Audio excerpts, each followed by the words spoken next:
Bem, amigos, muito bom dia, muito boa tarde, muito boa noite a todos vocês aí que curtem o nosso canal Cockpit do Xande. Trazer hoje para vocês é um tema super importante que está aí bem em voga nos dias de hoje, que é a MEI, né? O trabalhador da MEI. Quais são os direitos do trabalhador MEI? Bom, vamos entender primeiro o que é a MEI. Mas antes disso eu quero pedir o seu like, pedir a sua inscrição no nosso canal para ajudar nós a crescermos um pouquinho mais aí cada dia, certo? Bem, amigos, a figura da pessoa jurídica do microempreendedor individual foi instituída pela Lei Complementar 128 de 2008.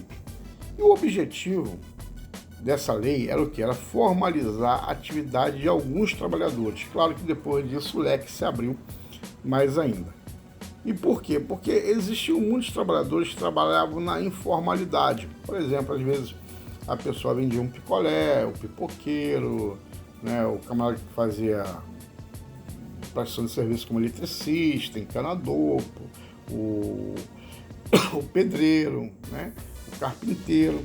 Então, com isso, né, se visou o quê? A garantia de alguns dos direitos e benefícios previdenciários, por exemplo, como auxílio maternidade, aposentadoria, auxílio doença, pensão por morte, além de algumas isenções fiscais. Por quê? Porque a MEI ela não paga todos os impostos que uma LCDA paga, né, e que outros segmentos empresariais pagam. Ela paga bem menos, ok?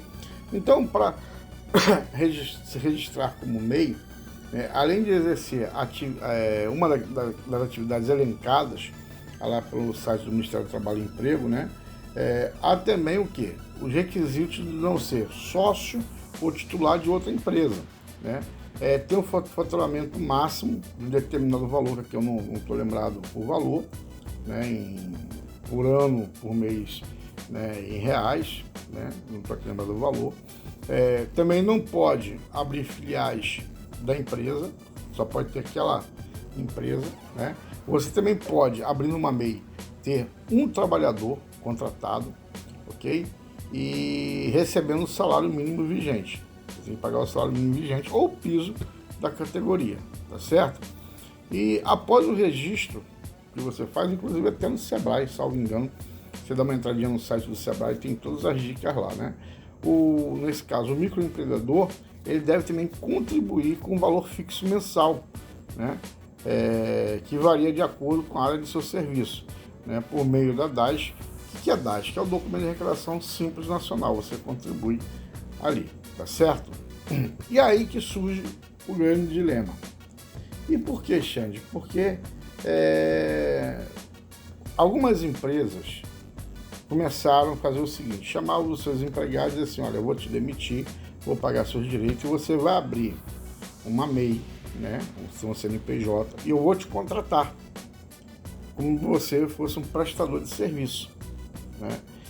E isso tem gerado uma grande polêmica dentro da Justiça do Trabalho, porque isso daí tem até um nome que se chama pejotização. E na verdade essa pejotização, na minha visão, ela é uma precariedade do trabalho. Por quê? Porque você tira o cidadão que tinha a sua carteira assinada, né, como empregado, onde ele tinha o 13º, ele tinha direito a FGTS, ele tinha direito a férias, enfim, a tantos outros direitos, e passa a ser, então, um prestador de serviço. Do momento que ele passa a ser um prestador de serviço com o CNPJ, e às vezes naquela empresa que você é trabalhador, ela até faz um contrato com você, te contratando como CNPJ, como MEI, né? Então você não vai ter direito às férias, você não tem direito a 13º, você não tem direito a nada, você tem direito ali a receber o que está dentro do contrato. E nisso tudo surge aquela questão: Xande, eu sou MEI, a empresa quer me contratar como MEI, eu era funcionário lá ou e tal, ou então até de repente você vai para uma empresa, não é que você fosse funcionário, você vai trabalhar numa empresa agora, E a empresa vai, por exemplo, limpeza. Ah, vou te contratar para você ser MEI aqui, de limpeza. E é possível, né, isso ser contratado, uma espécie dessa de contrato específico dentro da CLT, né, ou como pessoa jurídica? Essa daí que é a grande questão. Eu entendo que não. Porque o contrato de trabalho, né, na forma da CLT, ele se dá por meio, primeiro, de assinatura da carteira de trabalho. Ali você tem um contrato. Muito embora existe dentro da própria CLT, né, de poder assinar um contrato de trabalho, né, fora dentro da carteira de trabalho, mas um contrato de trabalho. Isso daí não teria problema não. Mas nessa condição, não. E por que, Xande? Porque para que você possa ser de fato um empregado, né, você demanda alguns requisitos. E quais são? A prestação contínua do trabalho, ou seja, você tem que trabalhar ali continuamente. Você precisa também ter a subordinação ao seu empregador, né? Você precisa ter, em troca do seu trabalho, a remuneração. E outra, que é importante, você precisa prestar o trabalho de forma pessoal, ou seja, a pessoalidade. Só você pode prestar o serviço para aquele empregador. Quando você tem uma MEI, você tem um outro empregado, você fala assim, fui contratado para trabalhar como faxineiro, um exemplo. Então você podia chegar a pegar e contratar uma pessoa para ir lá fazer a faxina. Mas só que nesse caso aí eles não deixam, eles querem que você, especificamente você, o seu CPF, vá lá fazer aquele trabalho. Então quando isso acontece, na minha opinião, isso daí está vendo o quê? Uma fraude, né, ao vínculo de emprego, a CLT. Isso daí é pejotização, entendeu?